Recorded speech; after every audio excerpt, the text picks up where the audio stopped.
Bonjour, c'est Stéphane de Paysans de Jardin. Dans cette vidéo, je vous montre comment j'ai designé mon potager afin de démarrer une culture dans 7 jours ou dans 7 mois. Je vous montre comment? On y va, c'est parti.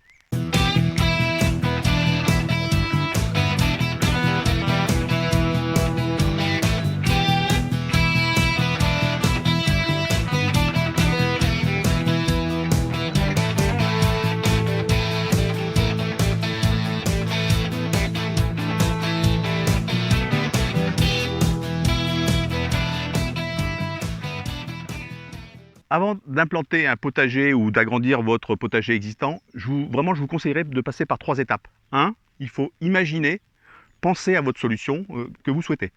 Deuxièmement, il faut essayer de la designer, de la dessiner sur un plan. Et enfin, en troisième, il faut passer à la réalisation, donc réaliser le potager ou l'agrandissement. Alors, imaginer ou penser à faire son potager ou son agrandissement de potager existant, c'est déjà réfléchir à 3 choses. Un, c'est de définir le positionnement par rapport à votre maison. Si vous avez un très grand terrain, il ne faut pas le mettre à 500 mètres ou 800 mètres parce que sinon vous allez faire des allers-retours incessants de la maison au potager. Ensuite, c'est de définir son exposition. Par jour, il faut au moins une demi-journée de soleil. Sinon, vous aurez des difficultés, du mal à avoir certains légumes, notamment les tomates, des choses comme ça qui demandent beaucoup de soleil. Enfin, si vous avez des gros arbres, faites attention, ne mettez-les pas à proximité d'un gros arbre qui va vous nuire, qui va vous pomper l'eau et vous aurez du mal aussi à bêcher tout simplement la terre, quoi. Et j'aurais peut-être dû commencer par là. Un point très important, c'est d'avoir un point d'eau à proximité de votre potager. Enfin, il faut définir les dimensions du potager. Est-ce que vous voulez 3 mètres carrés? Est-ce que vous voulez 6 mètres carrés, 18 mètres carrés, 150 mètres carrés? Si vous débutez, je vous conseillerais de démarrer sur vraiment une petite surface, 10-20 mètres carrés. 10-20 mètres carrés, c'est déjà une grande surface. Vous pouvez vraiment obtenir déjà beaucoup de légumes avec une telle surface. Donc allez-y modestement et après, vous pouvez augmenter la surface au fil des années, comme je l'ai fait, je vais vous le montrer après. Designer, dessiner son potager, c'est en fait implanter son jardin potager à l'échelle, sur un plan, sur une feuille, papier, afin de vérifier notamment les distances avec la maison, les distances potentielles avec un gros arbre si vous en avez, pour éviter les problèmes de racines notamment, les largeurs d'allées, et ainsi de suite. Alors, la troisième et dernière étape, c'est la réalisation. C'est réaliser ce que vous avez imaginé, pensé et designé. Donc à un moment donné, on était dans la théorie, maintenant on rentre dans le concret, comme on dit dans le jargon, on tape dans la butte. Donc vous munissez de piquets comme ça, vous allez piqueter votre jardin potager, l'implanter, mesurer au sol et mettre tout simplement 4 piquets à chaque fois. Maintenant on va passer à la phase réalisation. Donc je vais vous montrer le plan de mon potager et les 2 méthodes pour planter soit au bout de 7 mois, soit au bout de 7 jours. Alors si on regarde bien sur ce plan, donc ce jardin là, ce potager qui fait 18 mètres carrés, c'est mon jardin de toujours, je dirais. J'ai depuis de nombreuses années, donc c'est un 18 mètres carrés classique avec système d'arrosage, toujours. Ici, il y a 4 ou 5 ans, j'ai intégré ces 3 potagers là qui sont des modèles confort, rehaussés de 45 cm avec l'irrigation qui me permet de faire tous mes semis notamment. Voilà. Et là, il y a 7 mois, j'ai fait cette première extension où là, j'ai intégré 3 potagers, un de 6 mètres carrés classique et 2 de 3 mètres carrés classique. Donc là, je vais vous montrer cette première méthode, notamment de préparation de la terre, d'apport en matière organique, et également je vais vous montrer comment on change la structure d'un sol, parce que je pars vraiment de très loin, vous allez voir, c'est une terre qui est vraiment peu fertile. Il faut donc apporter une matière organique très importante pour enrichir le sol et pouvoir planter 7 mois après. Donc je vais vous montrer cette première méthode, c'est parti. On se retrouve 7 mois après donc la préparation de ces 3 planches de culture. Donc je vais vous montrer le type de sol que j'ai et le résultat qu'on a obtenu 7 mois après, après avoir déposé la couche de fumier, le BRF et les feuilles. D'accord? Donc le sol à la base, voilà ce que c'est. Donc c'est une terre assez sableuse, très légère, très filtrante et caillouteuse. Donc vous voyez, si on gratte un peu là, voilà, on va trouver des cailloux. Donc bon. Donc à la base c'est une terre moyenne, ça vient bien, mais il faut vraiment arroser assez abondamment et régulièrement. Voilà. Ça, je suis parti de ça. Donc ça, c'est mon sol de base, de départ. Et ensuite, voilà ce que j'ai pu obtenir 7 mois après. Donc là, c'est tout autre chose, hein. Donc on voit que toutes les matières organiques commencent à se minéraliser en fait, hein. Donc par contre on retrouve encore des morceaux de feuilles, des morceaux de bois, de bois ramial fragmenté, hein, de ce fameux BRS. On retrouve encore aussi des morceaux de fumier, hein, vous voyez, qu'on peut voir là, mais on voit que ça se minéralise, hein, et que le résultat n'a rien à voir avec le sol de base, hein. Donc dans un sol comme ça, tout ce qui est tomates, poivrons, etc., on va les repiquer directement dedans. Par contre, si vous voulez faire des semis, comme j'ai fait ici, là, bon là j'ai mis des oignons, là-bas j'ai mis des petits pois, donc vous serez obligé de mettre quand même un petit peu de terre fine parce que vous ne pourrez pas faire de semis dans une telle chose aussi brute, hein. Ça ne va pas pouvoir le faire. Donc si vous faites des semis, rajoutez un petit peu de terre ou de terreau ou de compost, et sinon, là par exemple, là je vais mettre une rangée de tomates, je vais planter ça directement, peut-être rajouter un petit peu de fumier, et c'est parti. Maintenant, la deuxième méthode, c'est planter, préparer une terre en 7 jours. J'ai 7 jours pour planter ces pommes de terre. Alors pourquoi 7 jours? Parce que quand vous plantez ou quand vous semez, on ne prépare pas une terre et on ne jette pas les graines ou les semences ou ce que vous voulez immédiatement. On prépare sa terre, on laisse reposer, souvent il y a des racines, des choses comme ça qui vont sécher, donc vous les enlevez et ensuite on plante. Donc moi j'aime bien laisser en principe une semaine. Et puis par ailleurs, le jardinage, moi je le fais qu'en week-end, mais souvent, puisque la semaine je suis pas mal pris. Donc je me laisse une semaine pour reposer, laisser reposer la terre et c'est bien comme ça. Donc cette pomme de terre là, dans une semaine, il faut qu'elle soit en terre. Voilà. Donc là, le jardin est piqueté, donc j'ai mis un piquet à chaque coin. Eh bien, je vais pouvoir commencer à préparer ma terre, donc je vous montre comment je fais. Alors, je vais démarrer avec ça, hein. On y va? Allez.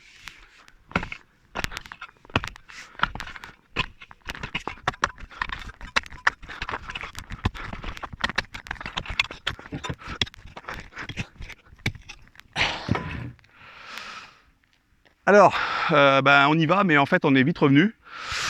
Bon, vous l'avez vu, ça va pas le faire. C'est beaucoup trop dur. Donc là, on va utiliser une autre méthode pour être prêt dans une semaine. Bon, là, il n'y a pas 50 méthodes, hein.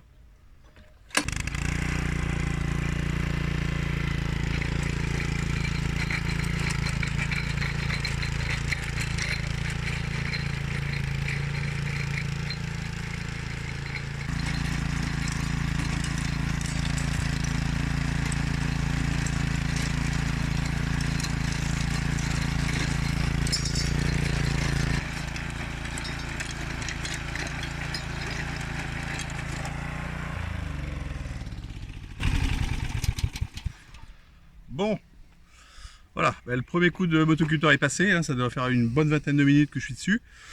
Bon, c'est hyper compact, c'est sûr. Donc là, je pense que je vais être obligé de passer 3 fois. Je vais même arroser, j'ai de l'eau de pluie là, de récupération, donc je vais en mettre. La semaine prochaine, ils s'annoncent de la pluie. Donc je vais passer une seconde fois le motoculteur, arroser. Et je repasserai une troisième fois le motoculteur la semaine prochaine. Et là, on pourra planter. Parce que des pommes de terre, il faut que la terre soit travaillée au moins sur 25-30 cm, sinon c'est pas la peine, ça donne rien. Voilà.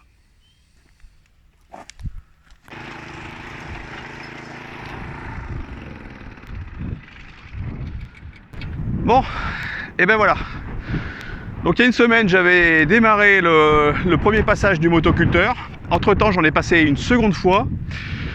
Juste avant, j'avais même passé un coup de grelinette parce que tellement c'était compacté. J'ai même dû arroser, il me restait 600 à 800 litres d'eau de pluie là, qui était tombée dans l'hiver. Donc je l'ai mise dessus également pour vraiment ameublir cette terre qui était dure comme du béton. Et là, donc je viens de passer le troisième coup de motoculteur. Donc j'ai retiré les plus gros cailloux, je vais encore le faire là, il en reste pas mal. Et maintenant, donc on va commencer la plantation. Oui, mais si on plante là, malheureusement ça va pas vraiment marcher. Je vous explique pourquoi. Donc, pourquoi dans cette terre en fait il va pas se passer grand chose si je plante mes pommes de terre sans rien rajouter. Et bien c'est que ici là c'était l'allée de Lulu, de notre âne qui est juste derrière nous là. Et pendant 15-20 ans il a marché toujours au même endroit. Donc il a tassé la terre. Il y avait donc zéro herbe, aucune matière organique et donc quasiment peu de vie et cette terre n'a pas non plus bénéficié de son fumier, de son caca, puisque les ânes en principe font toujours leurs besoins au même endroit. Donc là, dans ce cas précis, et de toute façon d'une manière générale, il va falloir que j'apporte ici de la matière organique. La matière organique, il y a pléthore de choix, hein. Donc déjà, il faut dissocier la matière organique animale et la matière organique végétale. Donc moi, je vais utiliser un petit peu des deux dans ce cas précis là. Donc je vais partir du dessus du sol et je vais descendre, d'accord? Donc tout au-dessus, je vais mettre un paillage. Donc là, j'aurais pu choisir plusieurs choses, du foin, de la paille, des feuilles, des choses comme ça. Donc là, moi, j'ai de la paille à disposition, pas très loin là. Donc je vais prendre ce paillage. J'aime bien la paille parce que c'est très carboné, hein, c'est sûr, il y a un rapport de C sur N, donc c'est le fameux rapport carbone-azote de 100. C'est très sec, très carboné, mais au bout d'un certain nombre de mois, entre 4 à 18 mois, ça libère l'azote et là vous avez vraiment une vie du sol qui revient grâce à ce type de paillage, hein. Donc l'objectif de ce paillage-là, et d'une manière générale, d'apport de matière organique, c'est vraiment d'améliorer les conditions du sol, les qualités du sol, d'un point de vue physique, chimique et biologique. Donc le seul hic avec cette matière-là, c'est que les 3-4 premiers mois, ça ne va pas libérer d'azote, c'est tellement sec que ça va même créer potentiellement une fin d'azote, ce qu'on appelle. C'est-à-dire qu'il y aura tellement de micro-organismes qui vont manger cette paille, ils vont se multiplier et ils vont aller puiser le peu d'azote qu'il y a déjà dans le sol. Et du coup, on va se retrouver en fin d'azote, ce qu'on appelle. Voilà. Donc, c'est pas suffisant. On va passer à l'étape numéro 2. Donc, sous la paille, on va mettre cette matière organique-là. Donc ça, c'est du fumier composté. Donc, composté, ça veut dire qu'il n'est pas frais. Il a entre 8 et 12 mois, ce fumier, déjà. Je l'ai ramassé, je l'ai mis dans la case, là. Je l'ai entreposé plusieurs mois. Et là, je vais l'utiliser. Alors, évitez, notamment au printemps, d'utiliser du fumier frais qui risquerait de brûler vos légumes. Donc, si vous avez du fumier frais, privilégiez plutôt de le mettre à l'automne et tout l'hiver. Et là, vous n'avez aucun risque. Et bien sûr, ne pas mettre de légumes immédiatement, hein. Voilà. Donc, je rappelle, hein, dans 1 heure, moi, mes pommes de terre seront mises. Donc, ce fumier-là, il va apporter de l'azote dans les prochaines semaines, dans les prochains mois. D'accord? La paille, elle va apporter de l'azote dans les prochains mois, dans les prochaines années. Donc, cette matière organique-là va éviter la fameuse fin d'azote qu'on a parlé par rapport à la paille qui est très sèche, elle, et donc va donner à manger aux micro-organismes qui vont être nombreux et qui vont se nourrir de cette matière organique. Donc, ça va équilibrer un peu la matière sèche de cette matière qui est beaucoup moins sèche, hein, comme on le voit. On a la paille. Donc la paille va limiter le nombre d'arrosages, va redonner de la vie au sol et va libérer l'azote, mais dans les prochains mois, dans les prochaines années. Ensuite, on a le fumier qui est composté. Donc là, on va éviter la fin d'azote avec la paille, on va amender le sol, mais par contre, ça va libérer l'azote dans les prochaines semaines, dans les prochains mois à venir. Oui, mais les pommes de terre, moi, elles ont besoin d'azote dans les prochains jours. Et donc, pour cela, je vais donner un coup de fouet et je vais rajouter un engrais.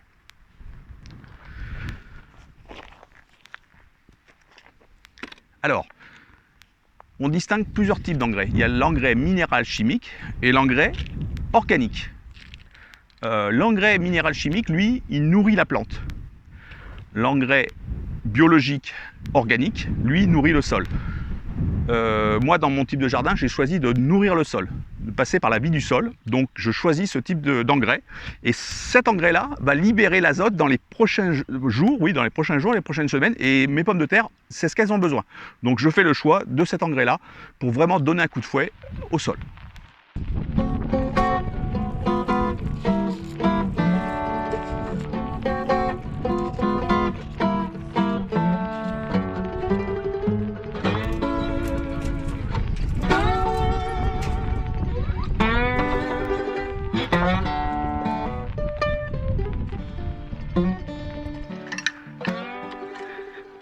Voilà. Bon, j'ai positionné d'abord les granulés d'engrais organiques bio. Ensuite, j'ai recouvert de 3-4 cm de fumier très composté, comme vous avez pu le voir. Voilà. Maintenant, on va mettre en place le potager. C'est un classique 6 mètres carrés, donc avec l'irrigation, vous allez voir. Ça va être très simple. Je vais mettre une pomme de terre à chaque goutte. Et ensuite, je finirai par recouvrir avec la paille.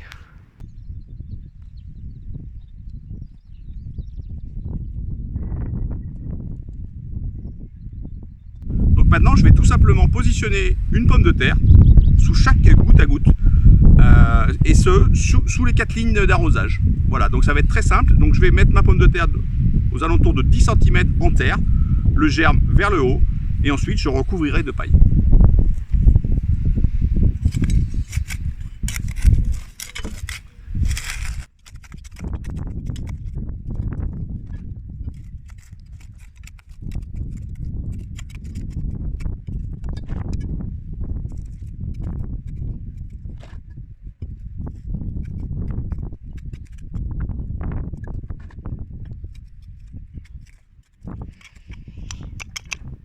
Et voilà. Voilà, bon, ben, je viens de planter 64 pommes de terre, donc j'ai 16 pommes de terre par ligne, x 4, ouais, 32, 64, c'est ça. J'ai une goutte toutes les 30 cm, donc j'ai une pomme de terre tous les 30 cm, et entre deux lignes, j'ai 30 cm également. Donc en général, on met un peu plus que 30 cm, on met plutôt dans les 50-60 parce qu'on les bute. On les bute pour éviter que les pommes de terre sortent au fur et à mesure qu'elles poussent, et on vient rajouter de la terre par-dessus. Moi, je ne vais pas mettre de terre, je vais mettre la paille justement, qui aura donc les effets qu'on a vus tout à l'heure. Et en plus, cela évitera que les pommes de terre verdissent.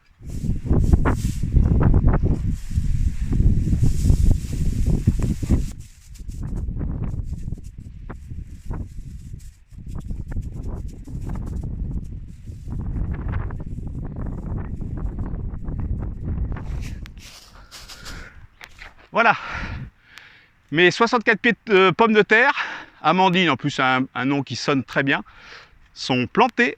Rendez-vous dans 3-4 mois maintenant pour voir ce que ça donne. Donc maintenant il me reste une chose à faire, mais j'ai encore un petit peu de temps, ça sera de raccorder ce nez de robinet, puisque n'oubliez pas, les jardins sont irrigués. Je le raccorderai, et là je vais vous montrer où je vais raccorder.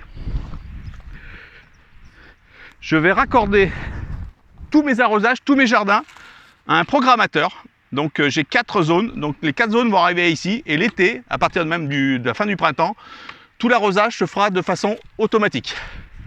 Voilà, donc j'espère que cette vidéo vous a plu, elle est quasiment terminée, vraiment je vous remercie, et j'espère que ces deux méthodes de préparation et de design vous auront plu. Je vous invite à partager, à aimer, et à vous abonner, vous savez c'est la petite cloche, et n'oubliez jamais que tous les chemins mènent au jardin.